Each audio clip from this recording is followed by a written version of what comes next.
So we're getting ready to go on a 5-day trip, and so I need to get my chickens prepared for while we're gone.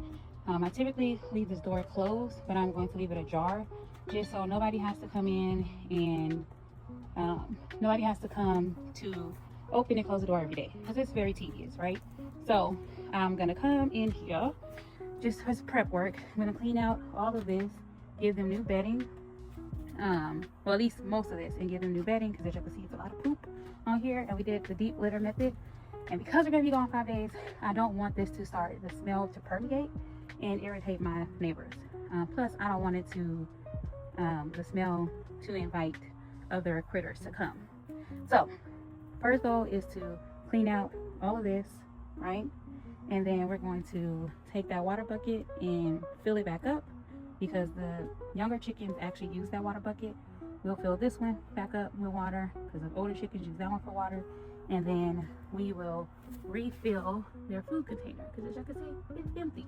Well, partially empty. So we'll go ahead and fill that back up, and should be good enough for them to last the 5 days that we're gone. Obviously, before I leave, I will fill that smaller 1 gallon back up, but that is more than enough water for them to last that one, because there's also another we have this little orange container here. There's gonna be food there, and then that's gonna be food over there.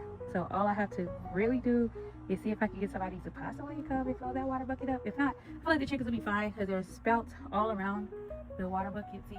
So it's enough spouts for everybody to drink water. Plus I think I'm gonna put a 5-gallon water container there. So then there's enough water for all of them to drink. There should be no issues. Because y'all know, you go on vacation, you gotta make sure that you prep your animals, your pets, or whatever from when you're all gone. So this is my prep work that I'm gonna be doing to make sure that my hens are still healthy and feeding and be able to move around the while I'm gone. So I also will come back. I am gonna also come through and make sure that all of this chicken wire is actually against the fence, because I don't want them to get out while I'm gone. Because if they get out, well, they'll just be out, right? Last time they climbed on top of the coop, but I don't want them to be able to not get to their food, because once they get out of the chicken wire, they're not going to be able to get to their food because all of their food sources are inside of the chicken wire, and there will be no way for them to get back in without some type of human interaction. So that is kind of where I'm at on this. So fingers crossed, I'll give y'all an updated video once I start all of this prep work. Happy gardening.